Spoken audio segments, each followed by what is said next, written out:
It's another episode of Logic After Dark. You know me, I'm Logic Guy, and this is a show where I chat with my friends and or enemies. I'll let them self-identify. And today, I've got Trev Ken, YouTuber, online personality, Twitter gadfly.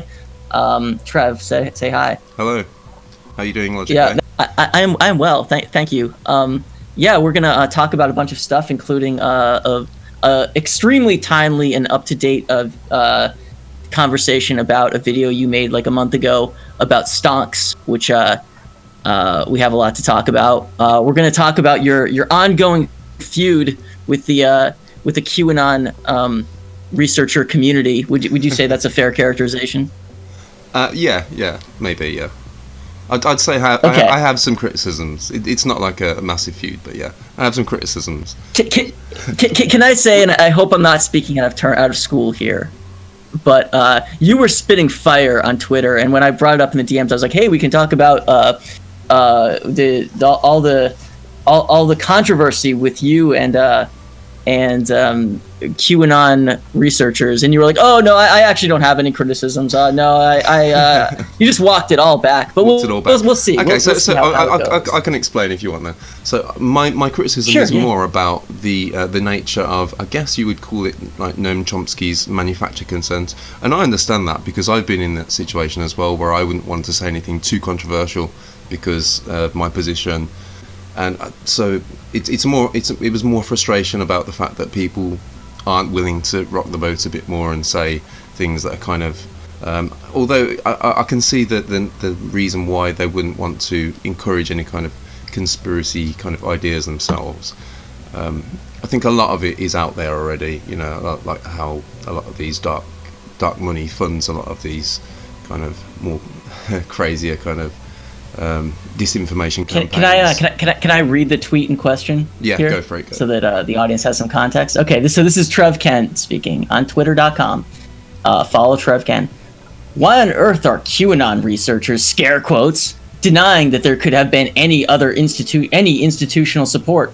Q updates could easily have been posted by Trump allies in the governments, but mostly General fucking Flynn was a QAnon pusher. How much more evidence do you need? And then, wait, here's where it gets spicy, I think, in the next one. Wait, no, actually, it's 2 tweets down. Like, literally, I'm in a group chat with other researchers and reporters on QAnon from the BBC and others writing books on it. I'll probably get kicked out after they see this tweet. But they constantly deny any possibility, like their manufactured careers depended on it. Damn, that's when the Q Superfire gif right now. Yeah, because you just spit fire. Yeah, I do bring the fire on Twitter a little bit. I believe I am also in. Yeah, I believe I'm also in that. Yeah. Yeah, there's a lot of big swinging dicks, big egos in that chat. I butt heads with them quite frequently sometimes. Yeah, so you would have seen my interactions with them already. I don't know if I'm up to date on everything going on in that chat, to be honest. I was offline for a while. So from my point of view, there does seem to be a little bit of a schism between even the conspiracy researchers themselves. There's the types that are in our group that are kind of more kind of focused on, and I think it's totally valid. We should do that, focusing on the effects of how it's affecting people, you know, and the kind of more bottom-up effects of it. But then they kind of almost avoid looking at the wider context. And so I come from it from an economic perspective, and for years I've been kind of a money campaigner. So I've been aware of a lot of the different interest groups that have been funding disinformation for years. And now I've seen the massive rise of all these different conspiracies that are converging, and it seems almost patronising to suggest that they've all converged with these conspiracies that all just so happen to help the elite from the bottom up. It's a bit silly to suggest that, really. Well, so what specifically are you alleging that the manufactured careers of the QAnon researchers are omitting specifically? Because I'm not sure I get the specifics. I just think that, and understandably, I can see why it would be risky for a BBC reporter to be pointing out, well, General Flynn, was pushing QAnon, and let's see how much more support there was, because obviously. Yeah, it's a manufactured consent, isn't it? Really, you don't want a risky career. Whereas I don't really have a career in that yet. Maybe a bit of an aspiring career, so I'm a bit hungrier, so I can speak the fire. Yeah. Okay, so General Flynn is posting Q drops on 8kun, and where's the dark money fitting into this? There's nothing tying directly to QAnon, but there's things like the funders of Parler were the same people that funded Cambridge Analytica. I know Parler's not directly connected to QAnon, but a lot of the people were given support there. So I wasn't finishing my other explanation. So there's and then there's like the liberals that kind of blame it all on Russia, and then there's and then there's people that think it's genuinely bottom up fascist movement, and then there are people that also see the the funding, the economic side of it as well. And I think we just need a balanced kind of view of it from all three, really. You can't just ignore the influences, the foreign influences, and you can't just ignore the influences from billionaires, and you can't just ignore the bottom-up fascists either. You have to look at all three. I think I might err on the side of the bottom-up fascists, meaning it's I don't want to call it grassroots, but basically a critical mass of shut-in internet weirdos have gotten on board with something, and now it's taken off. And for one thing, it's actually not. I don't have any evidence. This is just me, pontificating here. But it's not hard for me to imagine that actually a bunch of different forces could converge organically. That seems like that's kind of one of the consequences of social media and the internet.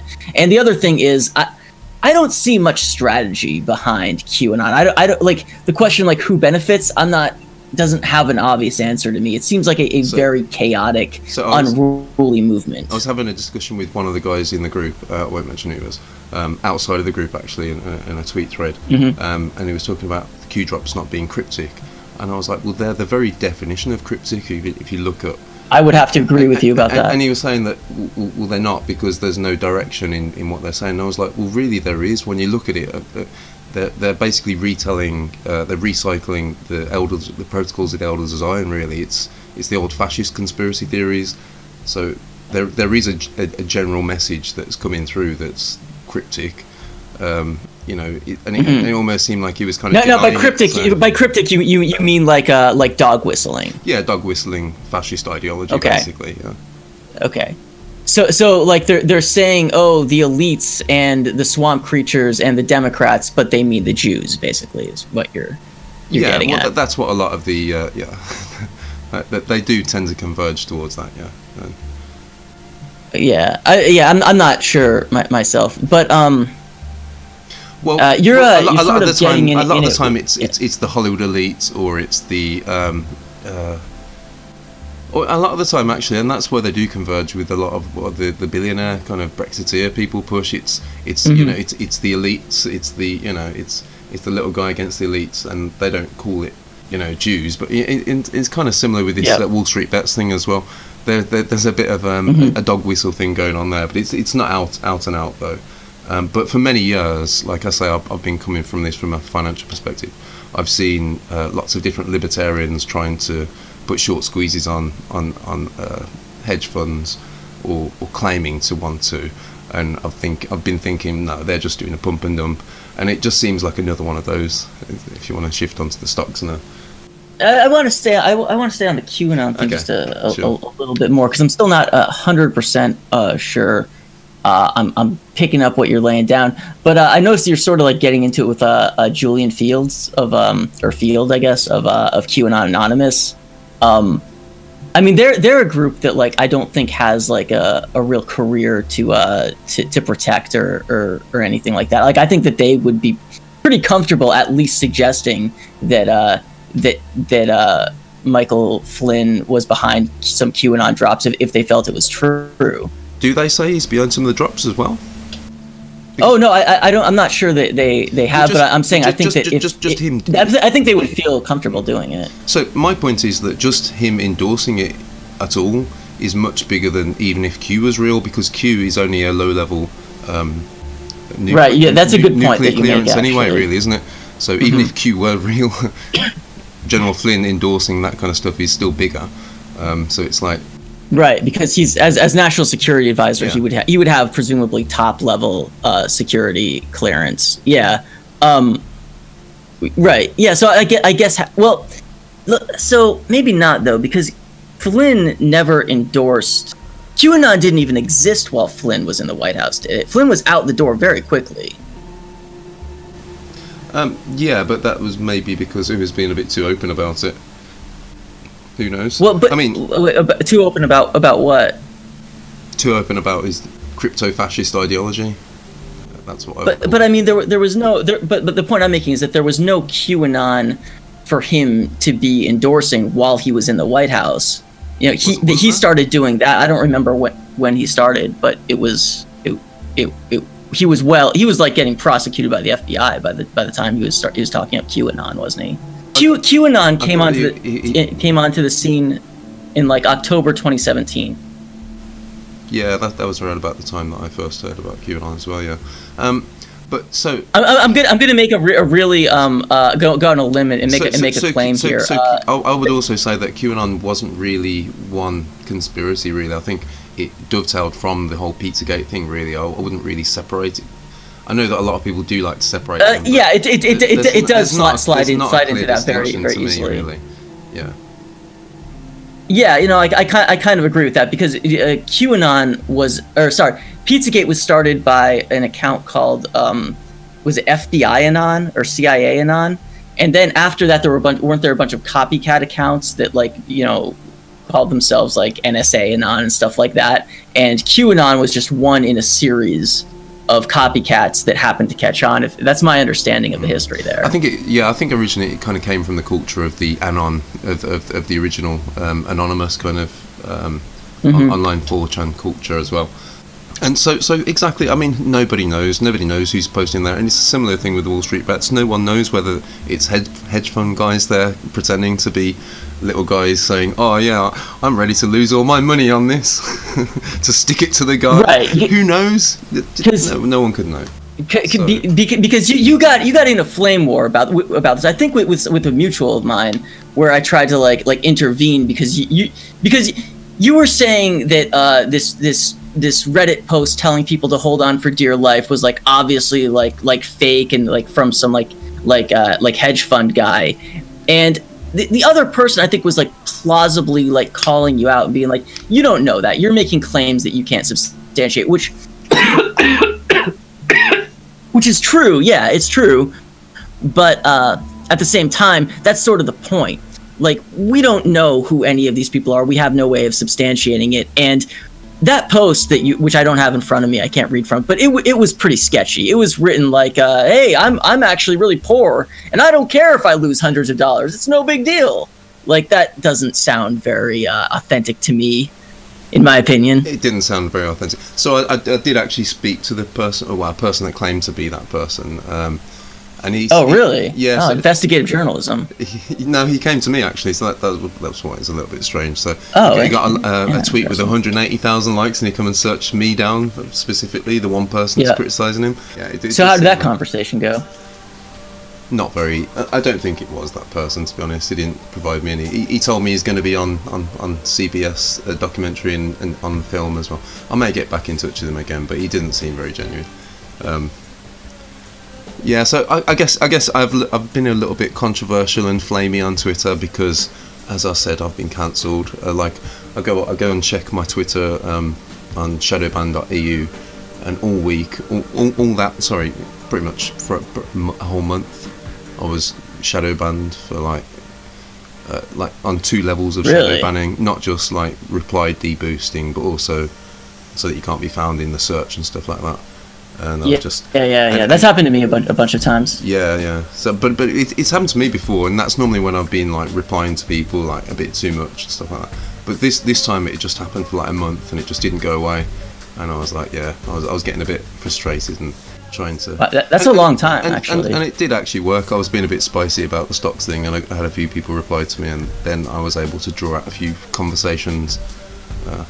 As you know, sometimes being spicy can get you the result. No, I'm pretty much like I don't know. I barely get any traction these days on the old Twitter.com. Like I have a fair amount of followers, and like if you look at I have over 3,000 followers, and if you look at like my like recent posts, I'll get like 3 likes or something, like 0.1% interaction. Like I don't know, my Twitter is pretty dead these days actually.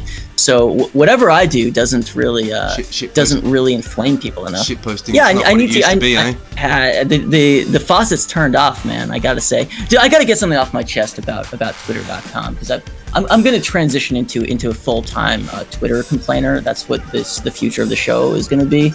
Because I was doing it with Chud Logic, and I were doing it last week, and it was pretty fun to get that stuff off my chest. But it seems like these days all my interactions on Twitter are whatever I post, mutuals of mine show up to argue with me, largely over things that bear almost no connection to what I actually said. I don't know if you followed the Taylor Lorenz controversy at the New York Times recently. Not so much that, but some of the cancel culture stuff I've interacted with you. There's been a huge amount of controversies at the New York Times, like 3 different firings over the past week, and then this Taylor Lorenz situation, which was not a firing, but one of their reporters who reports on like internet culture publicly accused a CEO of a tech VC of having used a slur in a Clubhouse chat, which that's a new social media site that is invite only. Elon Musk. No, it's not run by Elon Musk. Actually, the people in the what. He uses it though, yeah. He's on it. Yeah, he's on it. I don't know how prolific. I'm not on it, so I don't know how prolific anyone is. But yeah, I think he's talked it up. It's kind of popular. It's kind of having a moment right now. But she accused this one guy of using a slur. The slur was retard during a presentation, I think they're called, and she got it wrong. So someone else had said it, and also she ignored the context of it, which I guess is official New York Times policy now. But was it in relation to the word? So yeah, that was it. They were talking about stocks, yes. Yeah. So that was it. And for those of you that don't know, I guess we need to explain it. That probably most people know this, but in case you don't, on the Wall Street Bets subreddit, they refer to themselves as retards because that's their word. I'm not saying it. They refer to themselves by that word because it's an anagram for trader. Yeah. Or trade, whatever. Yeah. So So I dropped a comment on that, just being like, I don't find Taylor Lorenz's conduct to be very professional here, and all of a sudden I got mutuals in my replies. Man, this is fucking whiny, but whatever. I'm just gonna commit to it. I've got mutuals in my replies yelling at me about Glen Greenwald, who I literally did not mention and is not firsthand involved in the story. But I don't know. I'm in an argument about Glen Greenwald, who I don't even like. I fucking trash him all the time now. Yeah, I trashed him today.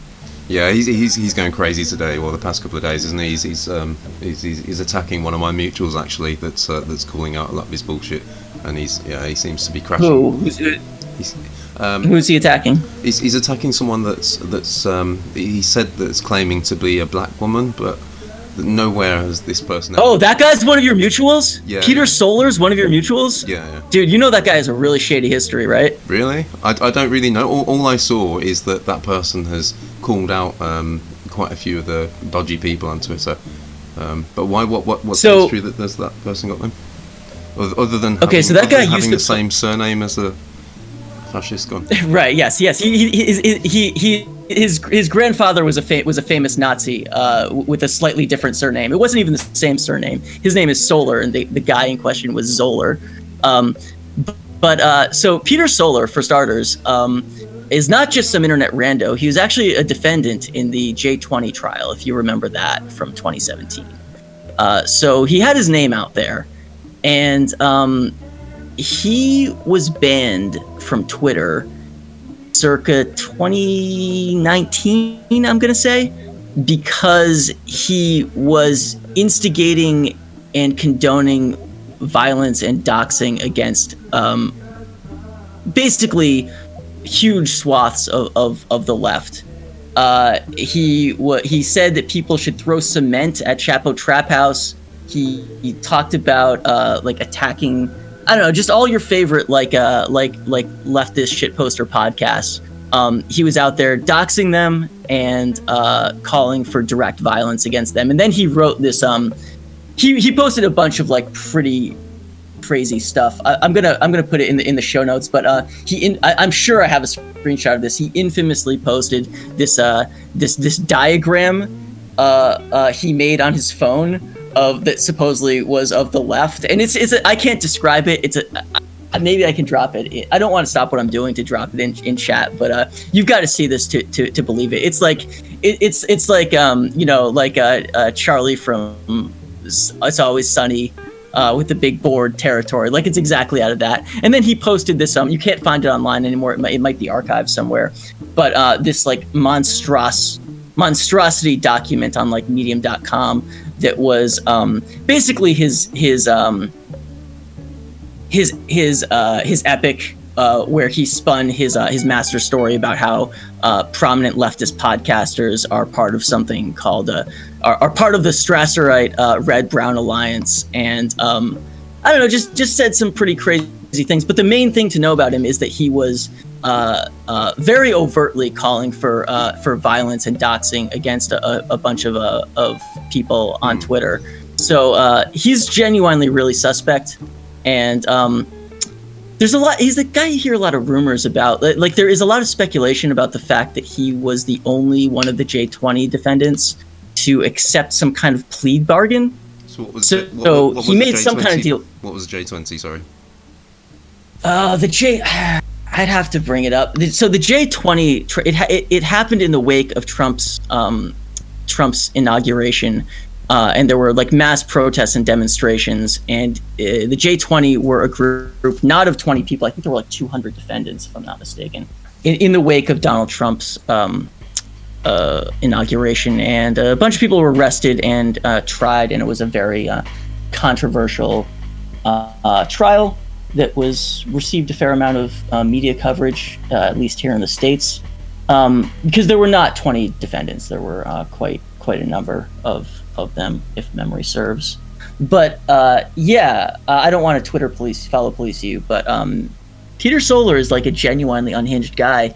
But I saw the post you're talking about, and it's not okay to lie about people and spread misinformation. Like his grandfather was a Nazi, which, why would that even fucking matter? Like, did he inherit original sin from him? And then that he impersonated a woman of color, supposedly, which there's no evidence of him having done whatsoever. And meanwhile, you've got this treasure trove of worse things that he actually genuinely did do. So just attack him for that.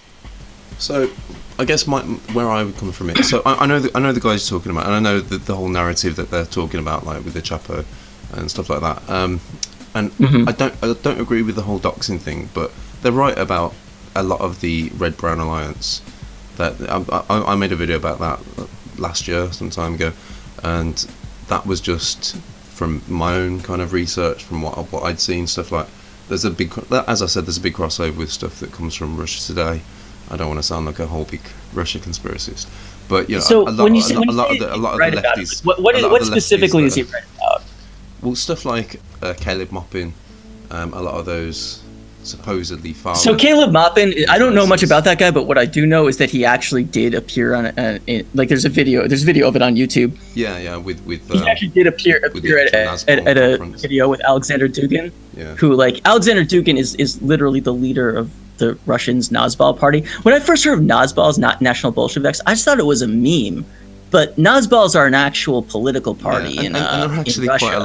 quite a lot of people trying to push it. If you hang around in dark corners of Discord like I used to a couple of years ago, and there is quite a lot of people that really are kind of pushing this whole, we should just work together with the fascists to get stuff done. And there was a big well hold on. I want to unpack that, because I think almost no one has actually met a literal Nazbol. Like the actual thing, like, because it's a marginal party in Russia. On Twitter, no, or on Discord, no.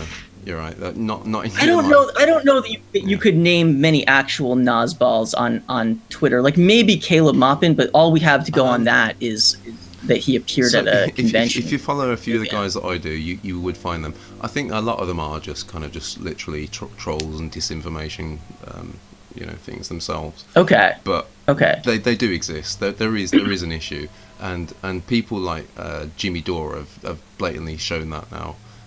With the way that he's just. But Dore's what I'm talking about. Dore is not. I used to enjoy Jimmy Dore myself as well, but he's just he's got so easily. I've never enjoyed him. He's been so easily misled by this whole red-brown disinformation campaign. He was just eating out. Okay, but I think we need to draw a distinction between someone like Jimmy Dore who's saying kind of far out things, and I think oftentimes Dore is like really gullible and easily plied, and then like Alexander Dugin, who is, literally the leader of a group called National Bolsheviks, who are, I don't know how to describe them, but basically they're like a Russian offshoot of the Nazi Party, essentially. I did make quite a lot there's an important distinction between Jimmy Dore and Alexander Dugin, and I wouldn't want to conflate them. I think that will lead to confusion. I don't think there is no. So that's what I'm saying. So I think that people are easily misled by. Jimmy Dore is a boomer comedian. We don't expect him to, be on top of everything, every little subgroup of political, But I think, to be fair, that stuff like the Proud Boys, he probably should have known about. But some of the more obscure stuff. You mean the Boogaloo Boys? Yeah. I got you, because he had like the I don't know, a prominent Boogaloo boy on his show. Or is it Boogaloos? Probably. Yeah, I've been hearing about people saying, the Boogaloo boys were left wing on strange Discord servers for years. So there was quite a lot of people trying to push that narrative that were very, and a lot of them were just literally just Russian disinformation. I literally spoke to them on Discord, just loads of random people with Russian accents going, you should just be you should just join up with the Nazis. And they're terrible at it as well. So that's why you can just see through it quite easily. But I don't. So who are these guys? Like, where are you finding them on Discord? It was actually in another Caleb server that we know actually. Okay. Yeah. So that was. What is that guy's claim to fame? Because I kind of only know him as like a lolcow. Like what's that guy's deal? Caleb. We're talking about Caleb Maupin here. No. I'm talking about FaradaySpeaks. Oh, okay. Yeah, I'm friends with we're in that chat together. So I met quite a few Nazbols on his server. That they all kind of flooded to his server because he had a video go viral, didn't he? That was how I fell down the alt-right pipeline. And he had a New York Times article written about him as well. I was a mod on his server, so I did get to see quite a lot of extremes on there. Maybe my perception of how big the problem is maybe a little bit magnified because I was. So I just want to recreate this from the beginning, so I understand it. So you were a mod on Caleb's Discord, and it was flooded with all of these accounts. Like how would you describe these accounts before you ever talked to them? Like what was the red flag about a lot of them guys? literally did identify as Russian trolls, and you'd speak to them and they're like and I literally spoke to one guy and he told me he'd got a position. I think he wasn't Russian actually. I think he was it was some of the Eastern European country, and he was literally just telling us all on this Discord call that that's what he does. And he was like, you should just join us. So this is a guy who's paid to. It could have been a complete troll, but I met so many others that are just like, no, this isn't actually a troll. It's real. They're really trying to do this, and it's like, yeah. I mean, the existence of troll. When I first heard about troll farms, I was pretty skeptical. I was like, why would anyone pay for this? But the existence of troll farms is not controversial. Like they 100% exist to sow like discord and disinformation. So these are allegedly accounts that were like paid to disrupt Caleb Cain's Discord server. It seems like, or paid to at least try and. And what kind of stuff did they post? People over and to just Nazbol stuff, early Nazbol stuff. Lots of like kind of the left should join up with the right kind of stuff. Look how much we've got in common. Lots of really cringe memes, lots of cringe memes and stuff. Okay, they were posting. Well, and like what kind of like memes were they posting?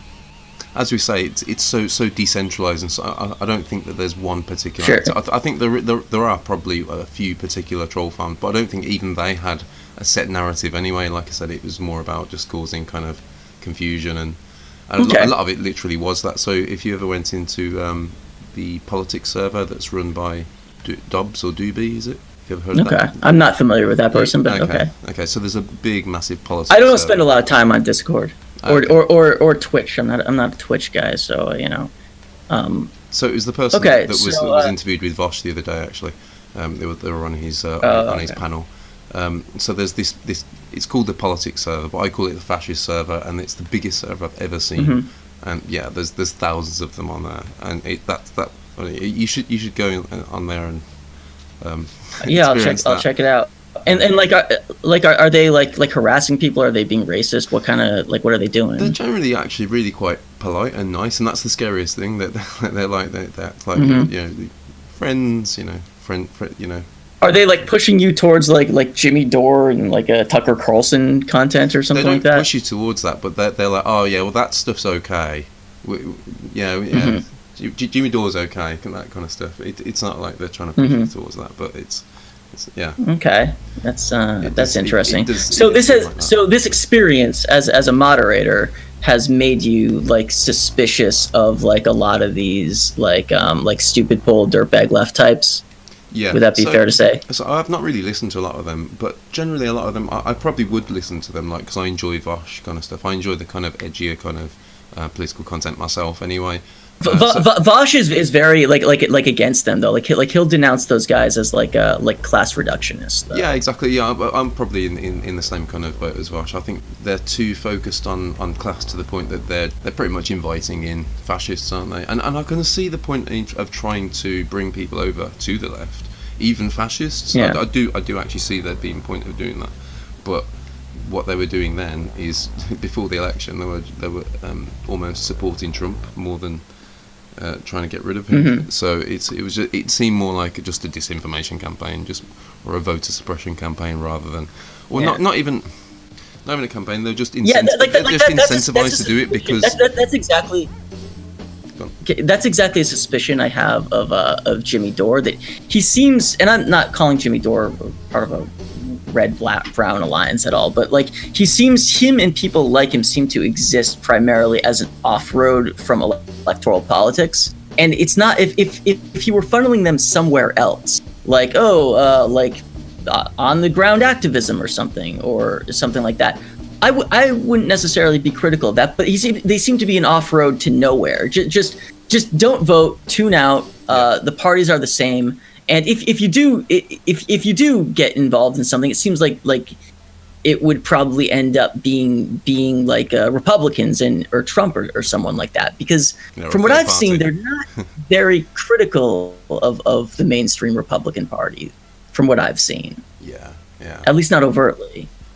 Yeah, exactly. So I share that suspicion of James Dore, who, to be fair, I have watched very little of. Chud and I were talking about this, and I joked that almost everything I've seen from Jimmy Dore was curated by that account, Matthew Dimitri, who neither Chud and I are very big fans of, truthfully.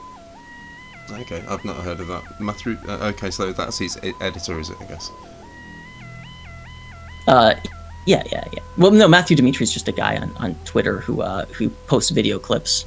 And sometimes his clips are rather deceiving or untruthful, including clips he's posted of Chud Logic personally, which I forget what he was saying about Chud Logic, but it just completely threw like any like nuance or context out the window in favor of like claiming outrage against him, in favor of drumming up outrage against him. Which, and the thing Chud was saying in the clip was just totally anodyne and really not even very controversial.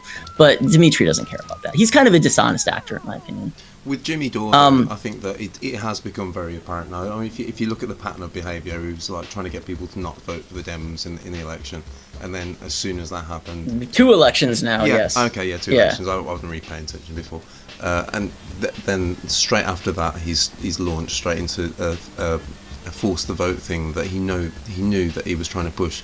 So I can understand the strategy. He couldn't try and get them to not push Biden left. So instead, he's trying to push Biden further left than he knows that he can go, and then straight away launching a new fake third party called the MPP. It just seems like such a. I haven't even heard of that. The MPP. This is something that Jimmy Dore is backing. Yeah, something. I think he's actually one of the original kind of founders of it as well. So it just seems like a real big dodgy grift. It's and is this a third party or something? Yeah. So I think he's also. And I'm going to assume that they exist to nominate Tulsi Gabbard in 2024. Probably, yeah, most likely, yeah. I think they're all Gabbard fans, aren't they? But I mean, they seem to be. I don't like dissuading a third party, because I think third parties can be useful as long as they're there to pressure the main party, not to sabotage them. So like a Green Party, and that was a real big problem last election with the Green Party. In the UK, we have a Green Party that's actually quite good at just being a pressure group rather than just there to steal elections. Like they'll work, tactically with the votes and things like that. But the Green Party in America last year was really bad. That was really... Well, so full disclosure, I'm not a Green Party believer by any means, but I did in fact vote for the Green Party in my election. Not because I'm a true believer, but because I said I wasn't voting for an Iraq war criminal ever again after Hillary, and I intended to stick by it, so I cast a vote for them. But the Green Party didn't play a role in the election this time around. They arguably didn't play a role in 2016, but they definitely didn't play a role this year. They just seem to be there to steal votes rather than to add pressure, and I think that's really bad. That's really. I think that their approach to electoralism is innately flawed. It seems to rely on what I almost would disregard as like magical thinking, but I'm not really a fan of saying that they steal votes, because I feel like that's like that framing is like undemocratic. Like it is Joe Biden's job to win votes, and I think that any sort of framing. I would say it would be undemocratic if we had a proper democratic system, if we had proportional representation. Then yeah, totally. But as it stands in a two-party system, anything other than trying to pressure the party that you're most aligned with is just vote suppression.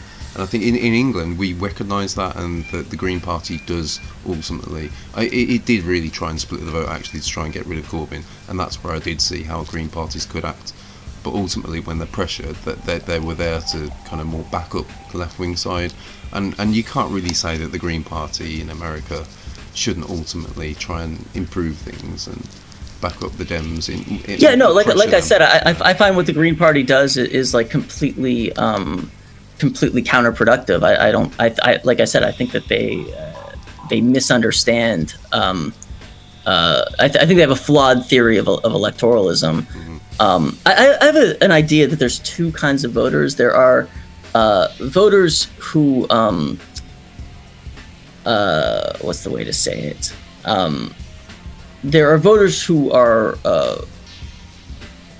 I guess the easiest way to say it is that there's pragmatic voters, and then there's like virtue voters. There's voters who are trying to make like they look at the option on the ballot and they say, okay, which one makes the most sense given what's likely to happen in the race, and they're essentially doing like a calculation, right? They're like, okay, well, maybe I like this candidate more, but they're polling at 2%, so it wouldn't make sense to do this. They're doing like a math problem, basically, right? Let's call them math problem voters. I just coined that term right now. They're math problem voters, right? And that voter is almost all voters. They're upwards of 90% of the electorate. Most people see it as a pragmatic choice in front of them that they'll get the best deal they can, basically.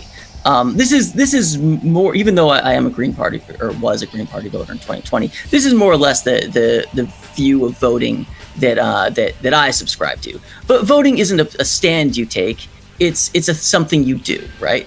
But then there's the other type of voter, voting for whom, and I have friends like this, and like I'm almost like verbatim quoting them. For them, voting is a purely personal decision, and it's about you expressing your opinion. So if the candidate that speaks to you is, you know, a obscure write-in candidate, well, that's fine. That's no problem. Just write that guy in, because he's the guy who speaks to your personal values. It's a personal decision. And those people are really annoying. That would work under proportional representation. I would love that to be the case. I would love to be able to go and find the most obscure person who's got just some random great idea and put my name next to him as well, and know that my vote won't be lost in, you know, the greater scheme of things, you know what I mean? And that would be great. You wouldn't even need proportional. I mean, you could do ranked choice voting would solve the problem there's as lots well. of different solutions, but at the moment we are kind of stuck in this system, and it's like it would be great to be able. Yeah, to but what I was gonna say is that those voters are annoying, but I don't think they're necessarily wrong, and the other voters are right. No, it's just I think we're that forced it's into that choice, aren't we? Which is. Well, what I was going to say is that it's ultimately a subjective choice. It's about your values and how you see the world, and I think when you understand it like that, a lot of the animosity towards the third party voters kind of goes away, which I think is productive, because I think that the Democrats' hostility towards third parties is very misguided, if for no other reason than because it puts blame on voters instead of candidates, and that's just a flawed way of understanding elections. It's simply the only way to understand elections that makes sense is that it's the candidate's job to win voters, not the other way around. Not responsible, yeah. I want to get back to the red-brown alliance, though. So when you say people like Peter Solar are right, like what specifically are they right about in your experience? Well, whenever I've looked at whatever that account's been talking about, and there's the other account which is really quite Wokescolds. He has me blocked, by the way, so I don't see his tweets ever. Okay. But go on. And then there's that other account that's kind of in the group. Is it Gwen Snider? Gwen Snider, yeah. Generally, she has me blocked also. Okay, yeah. So generally, she's most of Twitter has me blocked. Yeah, I'm quite similar actually. I've got quite a growing block list as well. Yeah, I think I have more people blocked me than I have followers. I'm almost positive, actually. Yeah, so I came into the situation thinking that they were, you know, over exaggerating Wokescolds kind of thing. But whenever you look into what they're saying, they're generally not wrong. They might be, I guess, being a bit controversial to get attention. I guess that's their strategy, which does seem to put me off a little bit. But they're generally right what they're talking about when they're talking about these kind of strange things that are going on that maybe need shining a light on. So can you give an example of something they were right about? To me, they just seem to make very unhinged claims that don't seem to be based on anything. Gwen Snider I don't know if you saw it, but she had an absolutely notorious thread that supposedly was about how Chapo Trap House, there was a Chapo Trap House to Nazi pipeline, but what the 100+ tweet thread actually talked about was some guy she knew in Occupy Wall Street and why he was bad. It had almost literally nothing to do with Chapo Trap House or Nazis. It was kind of insane to read. A bit of a vendetta, maybe. Well, I don't really know I guess the details there, but generally, what I disagree with them about is that they tend to kind of scold the listeners rather than the actual hosts. What I would prefer they do with their big following is to actually, you know, go after those hosts and challenge their ideas and just beat them in the marketplace of ideas, get a bigger audience than them. I find it astounding. That right, but they're not going to do that because one, they are just committed to blocking everyone they don't like and crying harassment, and two, none of these people could produce a listenable podcast if their life depended on it. Who wants to listen to Gwen Snider moan about some guy she knew in Occupy Wall Street 10 years ago? No one. Well, maybe they should. Have you ever listened to Chapo Trap House? It's like actually pretty funny and entertaining, if nothing else, regardless of what you think about their politics. Yes, I have. The one podcast which I really enjoyed was the one with my fellow Brummie and. Alan Moore. Will Menaker. Yeah. Yeah, that was Will Menaker. That was a great interview. That was. The rest, no, I'm not really a fan. I'm not a fan of the whole aesthetic really. Of communism, as you probably know, I'm more of a liberal anyway. So I see the. Yeah, I mean, I certainly don't identify as a Marxist. Yeah, I'm kind of in between actually. I'm kind of in between liberal and kind of a Marxist. So I find them. Would you say you're a social democrat? A bit cringe. Yeah, probably. Yeah, that's the closest to what I am. I'm kind of a radical social democrat. Yeah, I think democrat. our politics are pretty close. Yeah, I think we're pretty close. One thing that's like like in the like the heyday of 2017 when like we were still living in the shadow of Trump's election, and just the institutions and system just seemed to be in tatters, and I was looking for a solution. I went through a phase where I identified as I tried to identify as a Marxist, but I think what sort of scared me straight is that the people behind the Marxist movement, I can't possibly imagine them leading a revolution that amounted to anything. It's clearly just a dysfunctional community.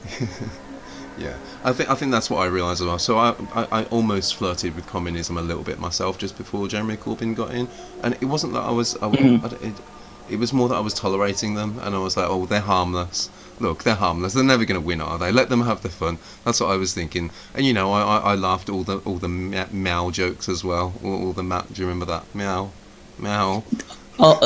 Wait, is this a pun about Mao and cats? Yeah. I've also come to the conclusion that communism is it's a bit of a grift, a bit like fascism. Really, it's very much the only people that have ever claimed to have achieved it have been authoritarians. So I don't buy into it. And generally, if you look at the past, they were expansionist imperialists. So they were just lying. They were a bit like fascists. They were just lying. They weren't, Yeah.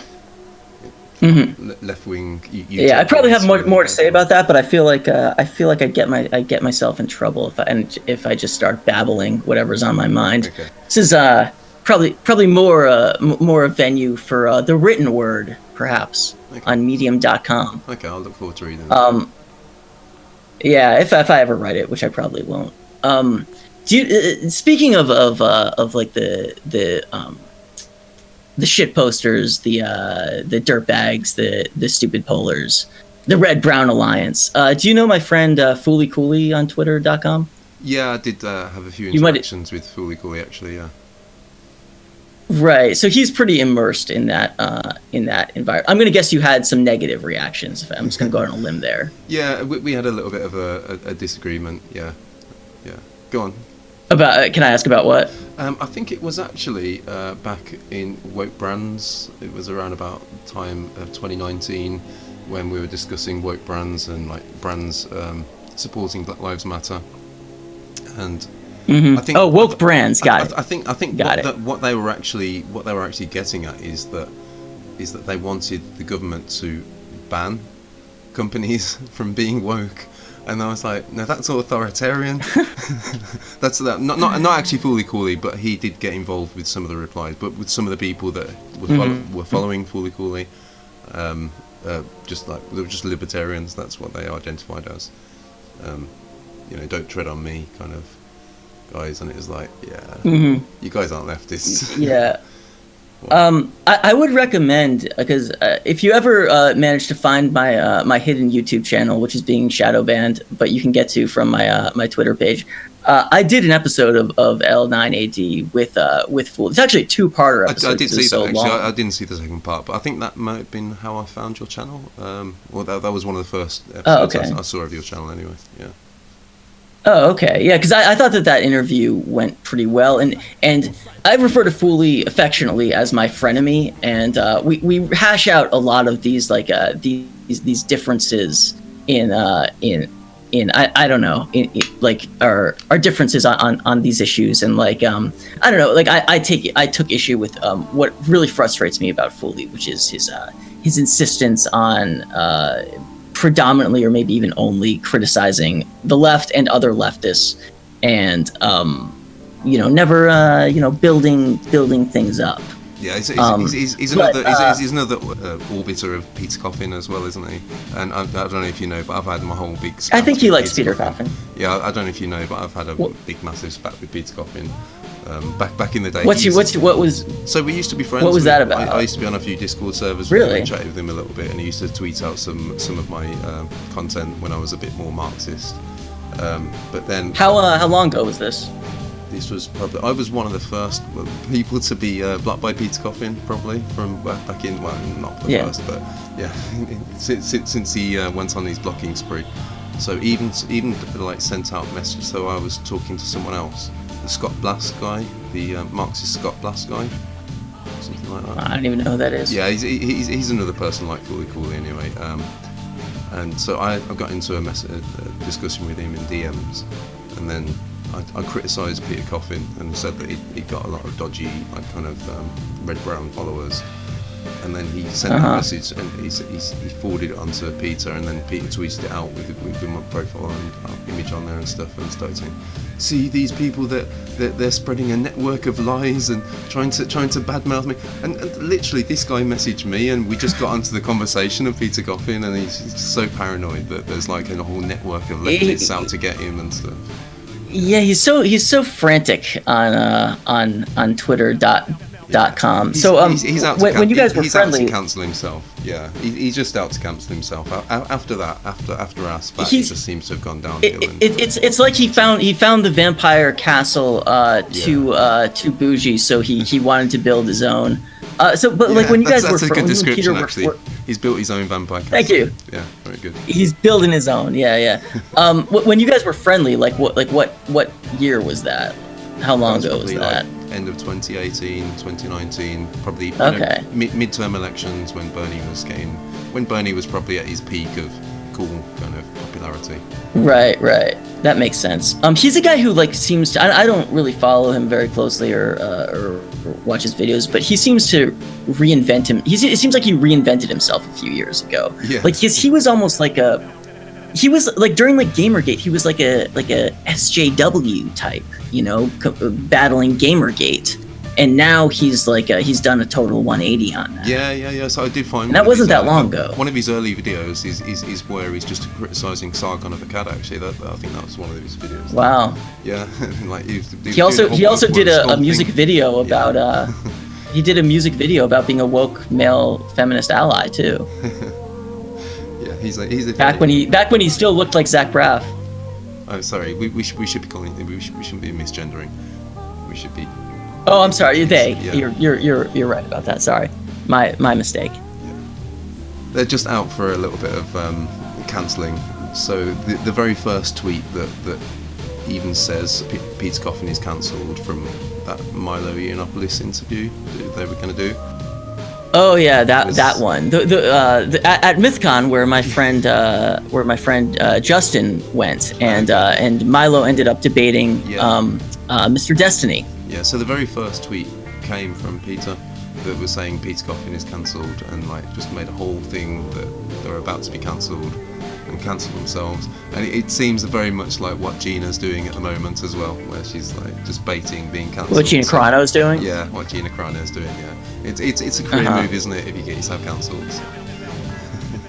I mean, it can be. It can certainly be if you manage to play it right. There are a lot of people who like seem like so overtly to be like angling for that. Like Bridget Fedesi is one of them, and like it's so. Ariel Scarcella is another one, and it's so like it's so artless, you know, like, oh, I just wore a MAGA t-shirt and I got canceled. It's like, yeah, very good. C minus. I really am considering doing it myself to jump in on that whole grift, because I really have been cancelled. I've been permanently banned from Reddit. I've been I get constantly shadow banned on Twitter, where I can't be a reply guy. You know, other people build a whole career out of being a reply guy, but Twitter apparently no, they won't let me do it. They just put me into right. Yeah, that's not fair. And I think these days you have to have that's a real me having angle, my though. voice, you know, cancelled from the public square. Just as much. I think these days to be one of these like I'm leaving the left guys, I think you need like a really strong angle, because I think it's a pretty oversaturated market. I'm not leaving the left. I'm using the cancel culture angle. That's what I'm talking about. Actually calling out real cancel culture, and things like we were saying, blacklists of people that have talk out about their industry and things like that. These things really exist. Mm-hmm. That's real cancel culture. Yeah. And like you were saying, like, you know, I do think that, you know, corporate cancel culture probably. I've met HR departments anyway, put it that way. So I can understand how that it could become quite abusive. But I don't think that's our biggest issue. Yeah, I would say so. I think that there is equally okay. See. Okay, that framing right there. I have to, and I've been trying to retire from cancel culture discourse in order to have a more refined discourse about what I see as incentivized cruelty on social media, and how it's seeping into the mainstream culture in stuff like, for instance, what we saw happen at the New York Times this week, for example. But so I'm sort of trying to retire, but like, when people say like, oh, it's a problem, but it's not a big problem, it's hardly our most pressing issue. Like, I don't think that's a reasonable way to approach an issue, because either this is a problem and there are victims of it, or there's not. And if there are in fact victims, if there are people suffering, if there are people being treated unfairly by their employer, by their HR department, by online mobs, by their friends at school, whoever it is, doesn't it behoove us as leftists to offer compassion and support for these people? Isn't that kind of what the whole game is? Yeah, totally. But to the right people, I guess. Yeah. Yeah, no. See, that is the whole problem. That is the entire disconnect right there. To the right people. Yes, because what you're saying there, what that becomes is a game of gatekeeping. No. Right? Like, now it's about making sure that we don't let the wrong people in. No, it's not. And I think that... No, it's not. Okay, explain. I said, let me explain. So my reason for saying not to the right people is because we can see the systemic barriers that are against the little guy. So really, that's the reason that you would always try to be fighting for the... But you're right, though. We can use...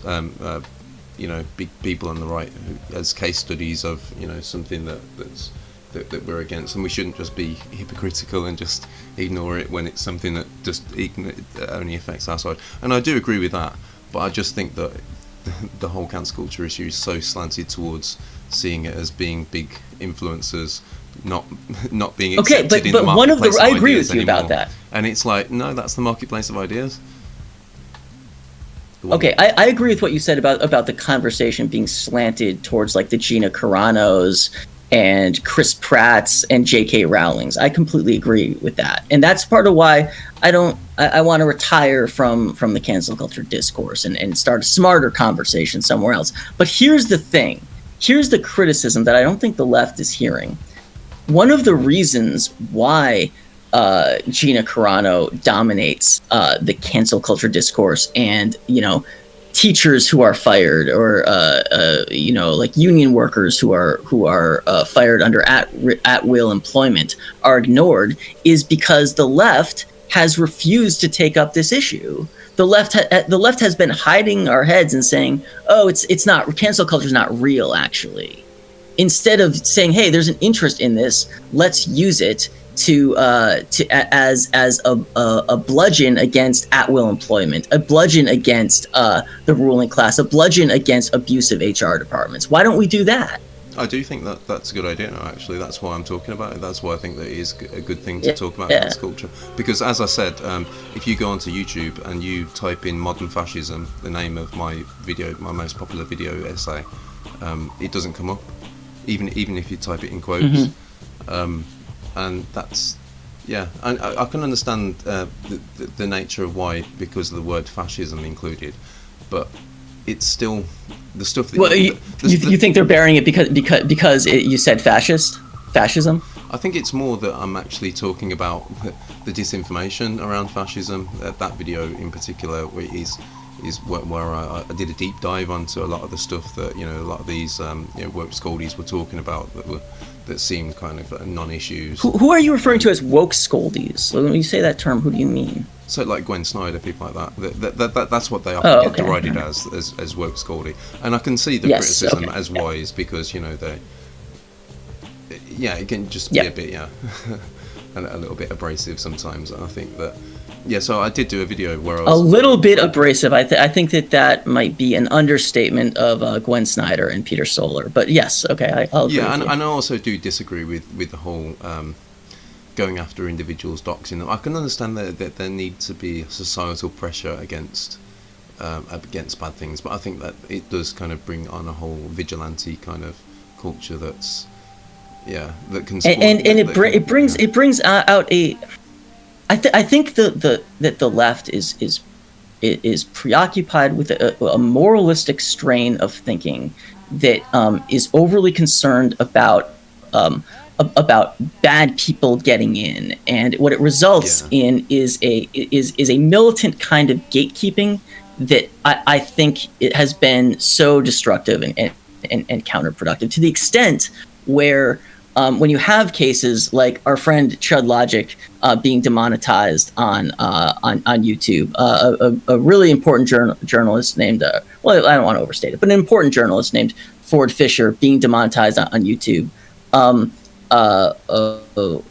Nathan J. Robinson being fired for speaking about Palestinian rights from the supposedly left-wing. I had a video on QAnon and stuff like that, but now I'm seeing people like Chud Logic and stuff like that getting demonetized, and it's like, well, it's an incentive not to, isn't it? And that's why they are trying to shut down that. It is. Now that it is, but also I want to add that we see so little but we see so little interest in these issues on the left, even when it's our own. Exactly. And when you look at the case I think that's because we're preoccupied with the gatekeeping rules, because we're preoccupied with this idea that they're keeping us safe from the bad people, and I think that's been a tremendously counterproductive. I don't think that is the case anymore. I mean, even like the serfs, the incident with the serfs as well. Yeah, they just got demonetized. There seems to be more interest in that because they're fairly big. And that's been quite a big interest in that. Did too much money into people like, you remember Philip Dorenko, people like him. I watched him from when he was a very, very, very small YouTube creator,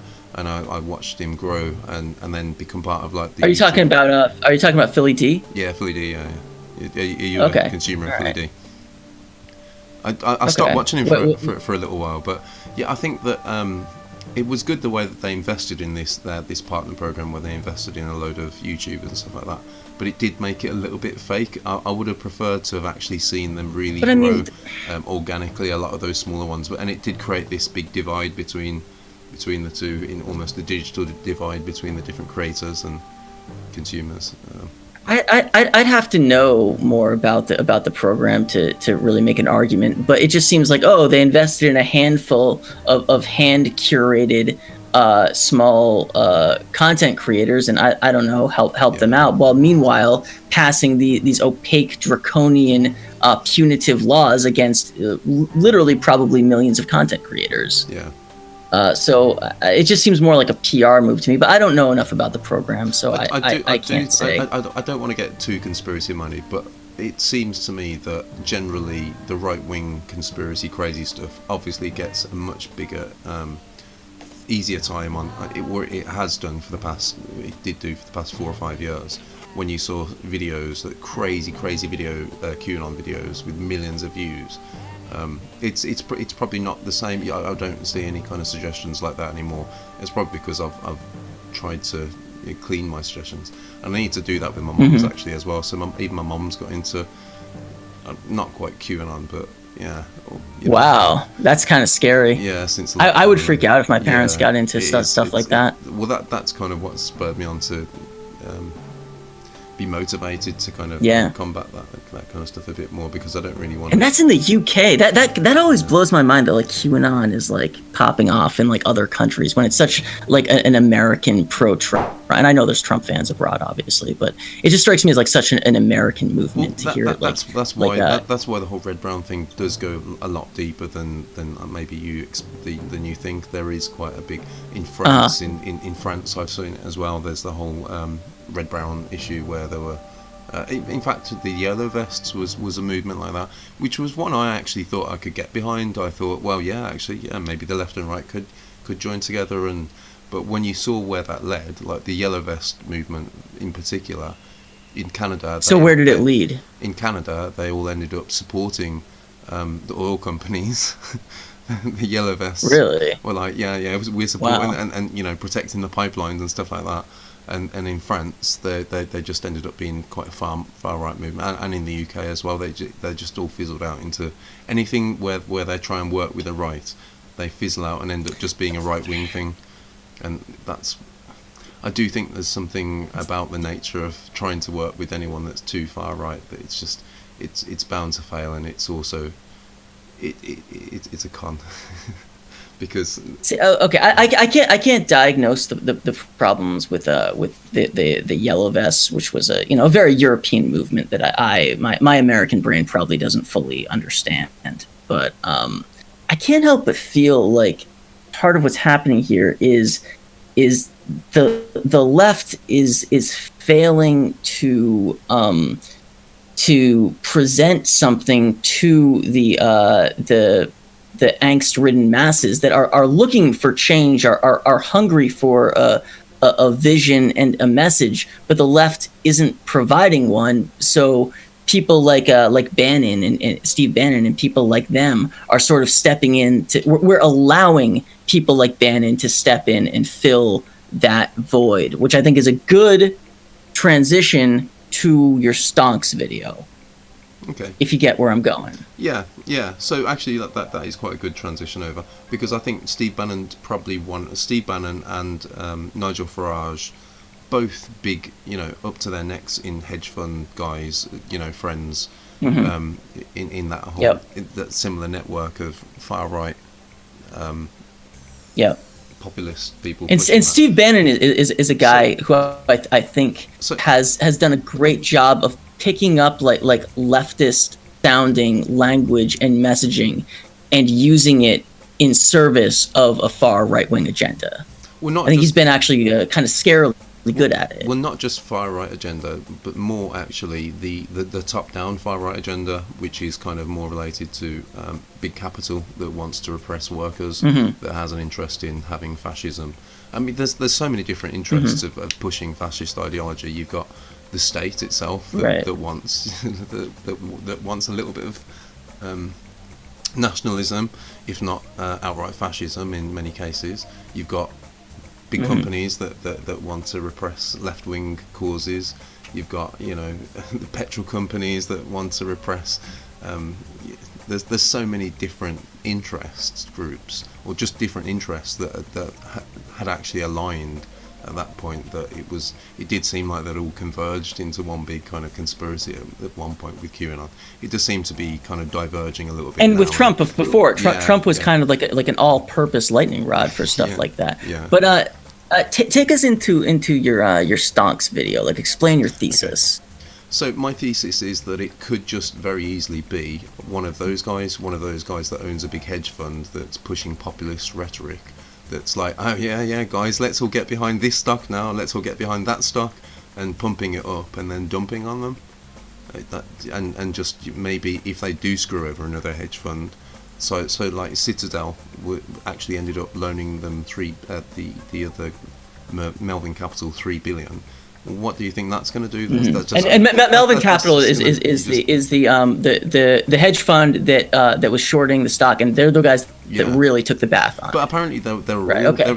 including Robin Hood, they were all kind of buddies, really, weren't they? So Robin Hood was feeding Citadel the customer data that tells them when they're buying and selling, so that they can front run it and get it at a better price.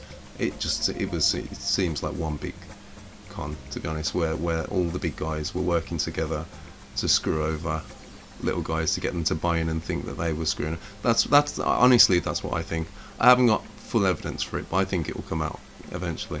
It'll be someone like so your position like here, and I think it's a smart video. I think people should check out this video because I mean it's probably I think when you came out with this video, it was very much like a contrarian take, like the winds were blowing very much in a like, hey, look at this story, this is great, the little guy wins.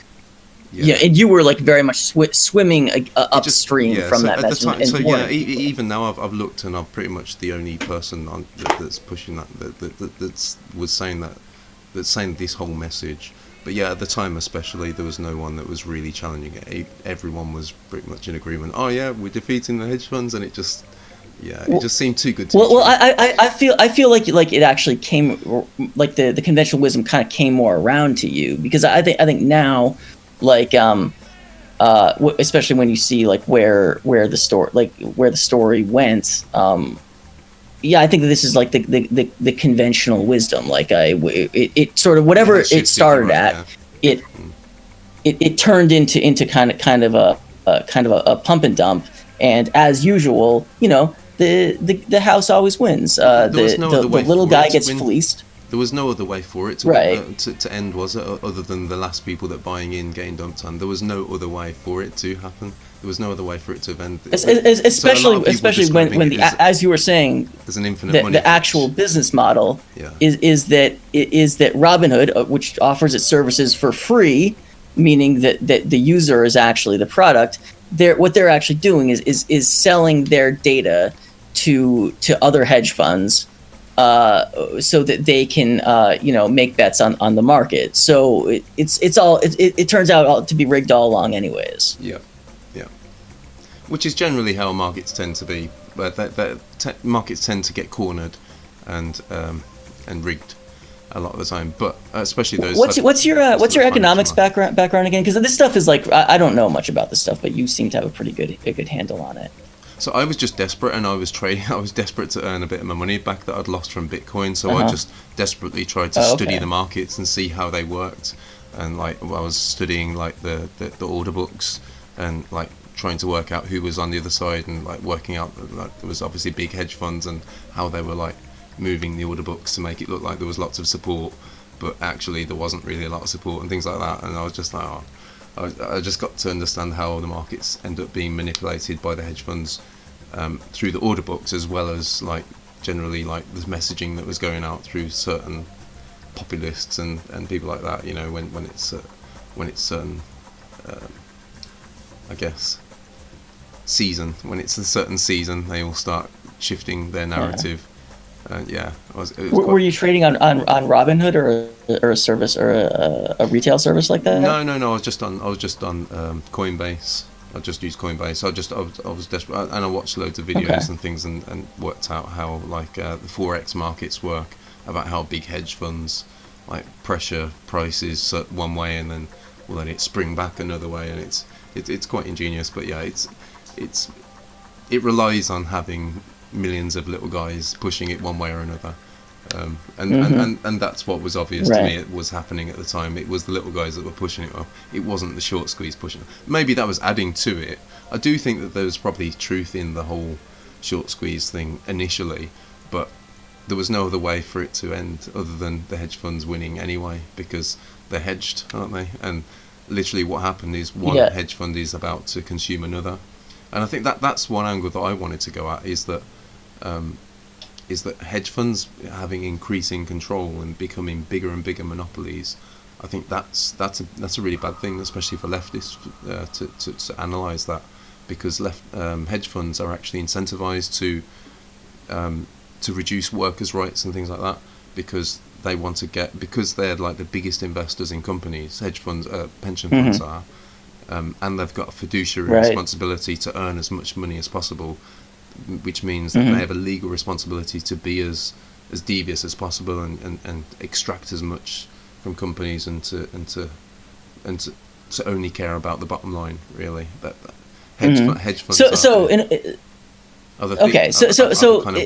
backbone of the capital that's driving a lot of the anti-worker kind of propaganda, I guess. So when you say it like that, though, see what I worry about is I think that you like I think essentially you get it seems like you basically get stocks correct. Like it's like, yeah, this isn't a system where the retail traders win. Actually, that the house always wins, right? But like, there's another angle to it where like you play a clip of like Sargon of Akkad talking about it, and his angle is, look, these hedge funds are scumbags. They're directly against you.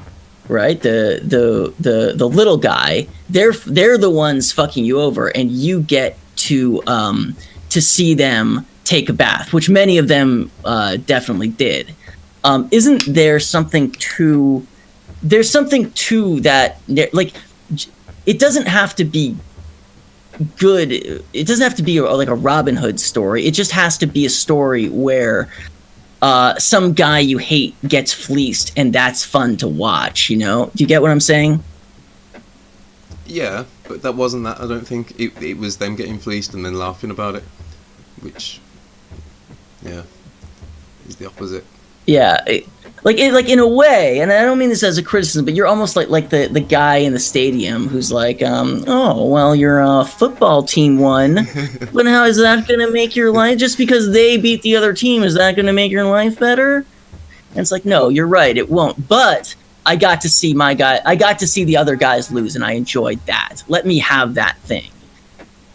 If that's what it was, then fair play to them, but I really don't think that I don't think they will end up thinking that in years to come. I think that they'll have they've got a little fleeting feeling in the back of their mind that something's gone wrong, and it's going to grow and continue to grow, and yeah. I don't mind being that guy. Fair enough. I'll be that guy. Sure. Yeah. Sometimes we need that guy. You know, sometimes we absolutely need that guy. But what I worry is that the left has increasingly taken a position of deference towards the institutions, towards the status quo, of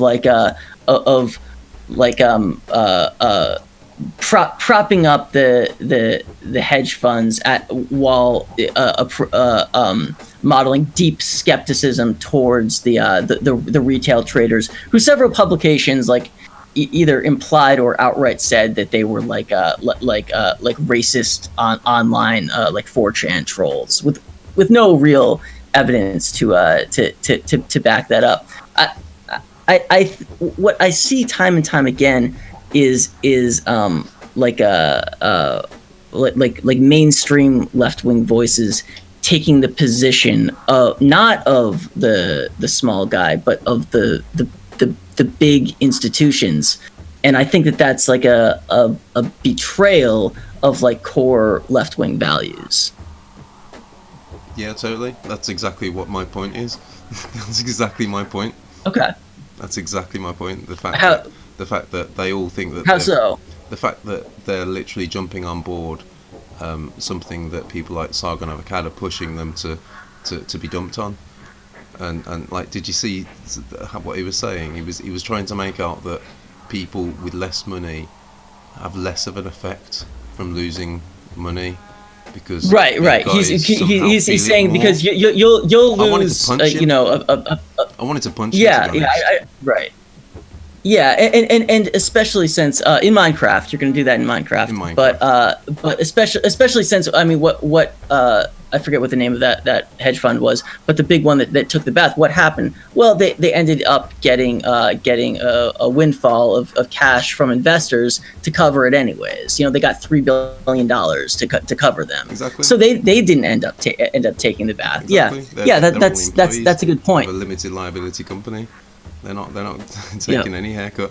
They're just having maybe a lesson, and maybe not. I don't know, but I think that ultimately it seemed like an exit scam before they thought that Biden was going to put through a load of regulation. That's what it looked like to me. It was like they've been trying to push gold for ages. So like I said in that other thread that I'd seen like people on Rush today trying to like pump the price of gold, and fear-based reporting does, whenever there's fear, whenever there's we look at the price of gold, whenever there's like a big incident, it's always it's a thing that people flock to.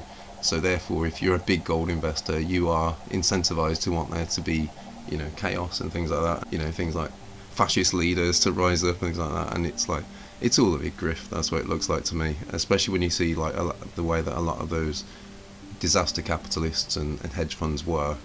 They literally thrive on there being volatility and being bad things happening, so that they'll benefit the more that climate change ravages the planet. And it's quite a sick business plan when you see it like that. Like they'll do things like shorting like commodities and things like that if they see a famine coming. It seems like I do see the need for there to be like hedge funds and even shorting as well. What is the purpose of hedge funds? Because that's opaque to me. I don't get that stuff. Like, what is the purpose of a hedge fund? So I just think they've got too much power at the moment. They've got the whole financial industry has just got too much power and it needs regulating. But you said that you see the purpose of them. I'm just curious what that is, because I don't know. Well, in terms of having storing value and having I think it should be a lot more collective. I think we need a lot more of a national insurance policy that can actually give people a livable pension as well. I think we're far too reliant on private pensions and things like that. But I do think that like I'm a sock them. I do think that we should have a mixed economy, even in pretty much all industries, even in pensions. People should be able to have a choice. But it seems at the moment that we're slaves to pension funds at the moment. And the most ironic thing is that it's for our own retirement. We're slaves to our own retirement at the moment, and it's quite an irony that I'm trying to draw out in a video that I'm creating at the moment. Wait, what do you mean? What do you mean we're slaves to our own retirement? We're literally. So what happened in the 70s? What do you mean? What happened in the 70s was a group of investors came over from the UK, led by Zach Goldsmith, who came and deregulated. They were called corporate raiders.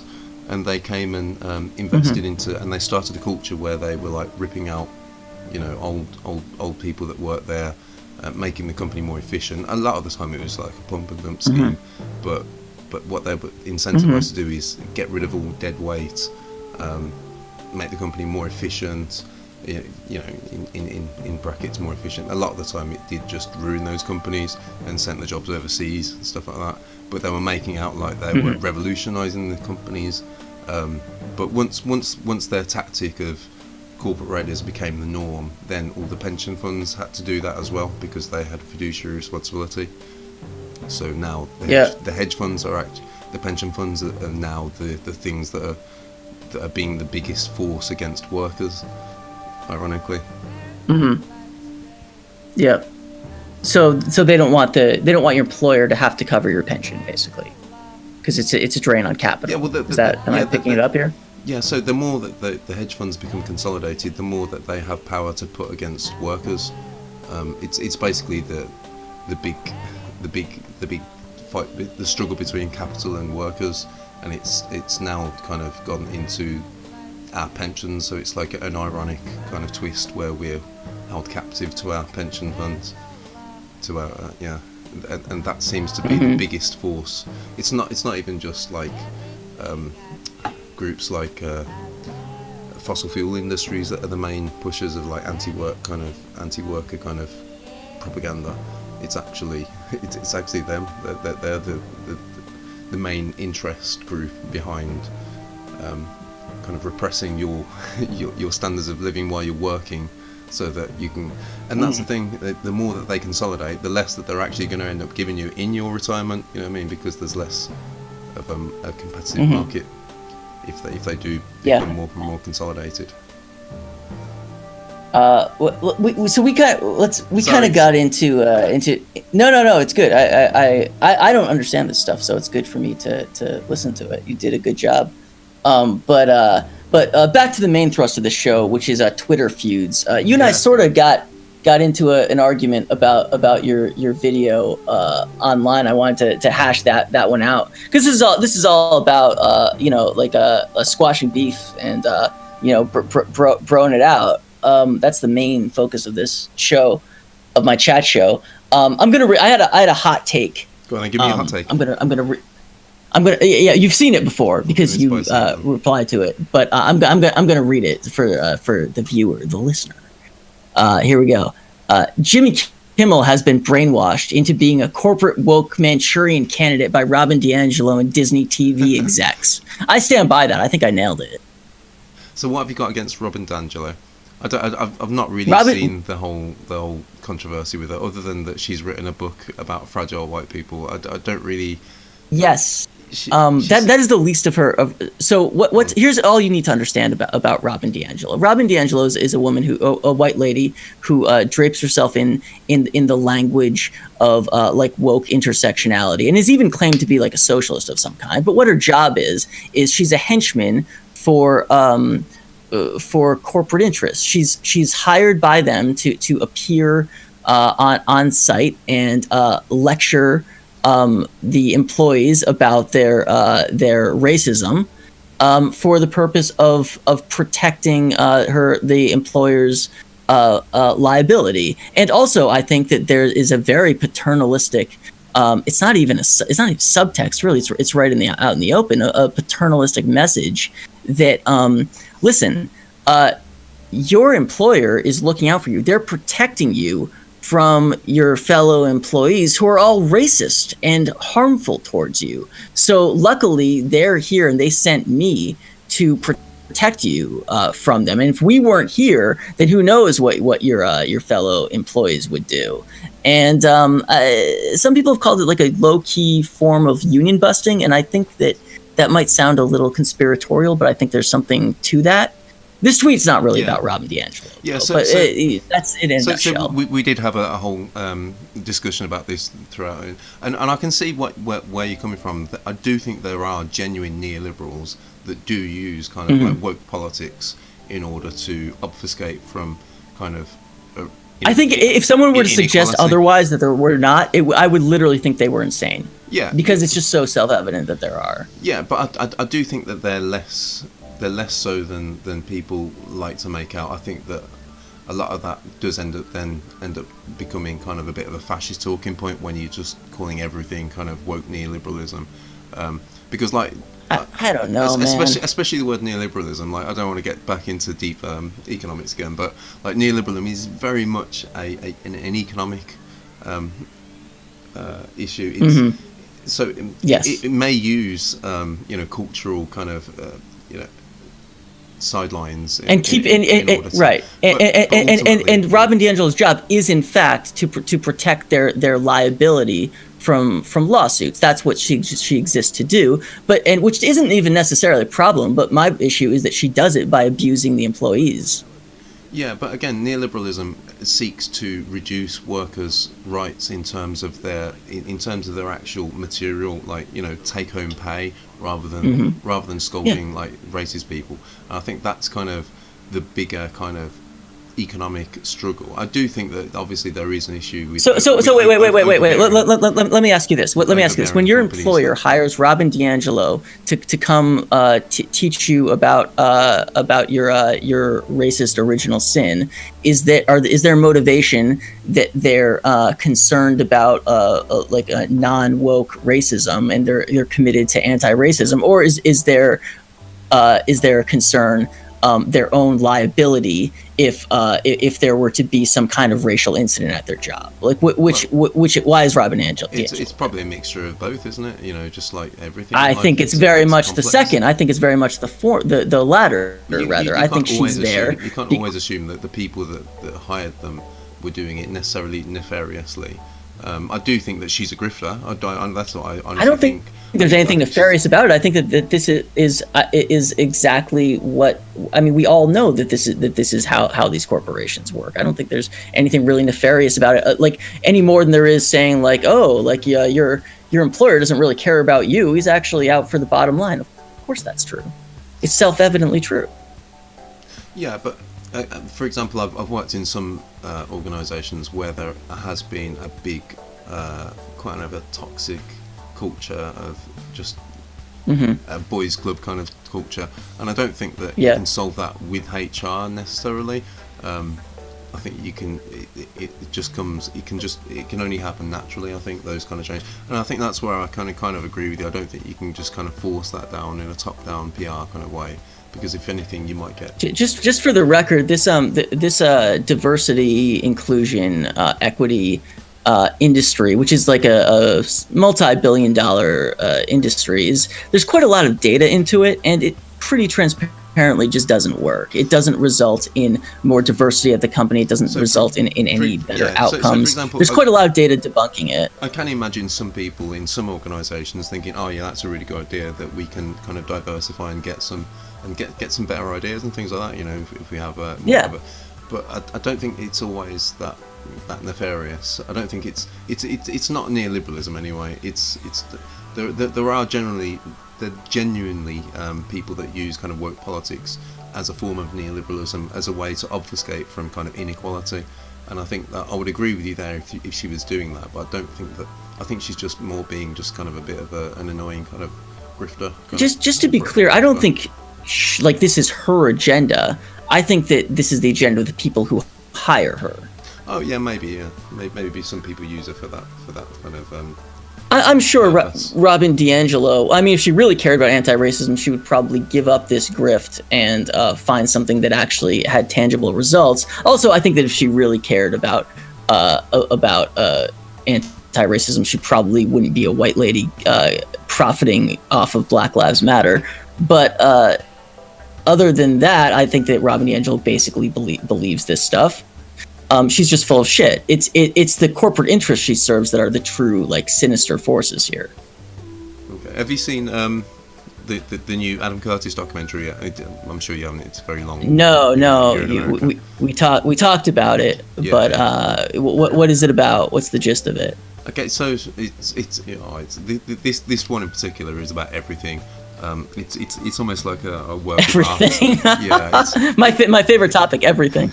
Yeah, it's a bit too hard to explain, but he does touch on a lot of that stuff, and he also touches on a lot of the content is actually just about conspiracy stuff, which would have tied back into the conspiracy researchers.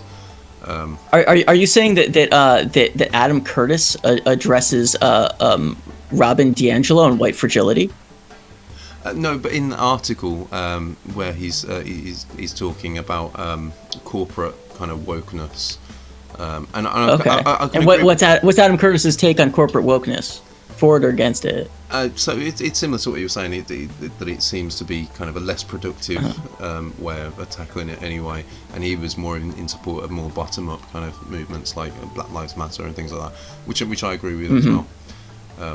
So yeah, I think that's the right take against that kind of corporate wokeness. I think that a lot of the time it's confused with neoliberalism, and it can be oppressive, but I don't think it's necessarily the biggest kind of, I think you're right. It's generally just them covering the bottom line, just like with Mandalorian star Gina. Okay, that brings us back to a point I was going to make, because I didn't bring up Jimmy Kimmel being a brainwashed Manchurian candidate out of the blue. I actually brought it up in conjunction with a point about stonks, which was Jimmy Kimmel had this bit. I have the video right here, but I can't share it with you, which is annoying. Okay, as I said, I'm not a fan of Jimmy Kimmel. So go on. This isn't about being a fan of Jimmy Kimmel, though. That's not what we were disagreeing on. Yeah. So Jimmy Kimmel does this bit where he's talking about game stonks, and at one point in his monologue, he implies that game stonks was actually caused by Russian disruptors, which I thought was like a ludicrous and absurd thing to say. That he must have felt humiliated being on stage uttering such a ridiculous sentence. Was my take on that. Well, as I said, he has strong Peter Coffin vibes. I can see him kicking himself in the balls for. Yeah. Okay.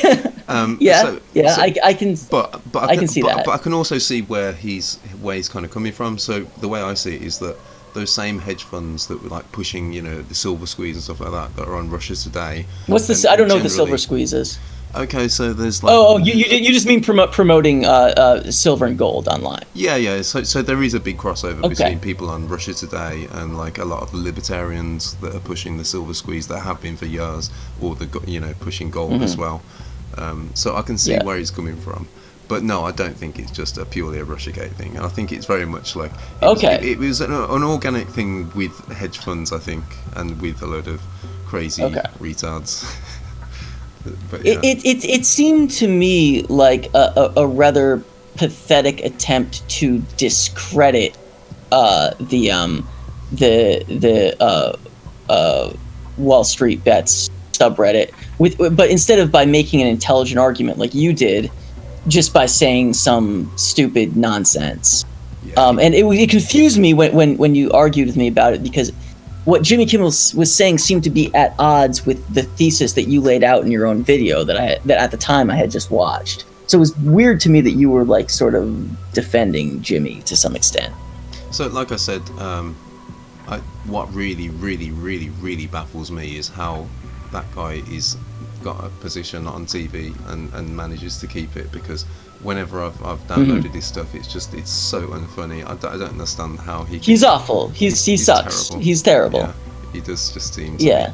Yeah, and maybe he is a bit of a neoliberal, to be fair, and he's probably on the maybe not just on the side of the hedge funds, but on the side of the establishment that doesn't want to see that people can start doing. So I think if we could actually do go after proper short squeezes with hedge funds that was organised by people, but that would just be illegal, wouldn't it?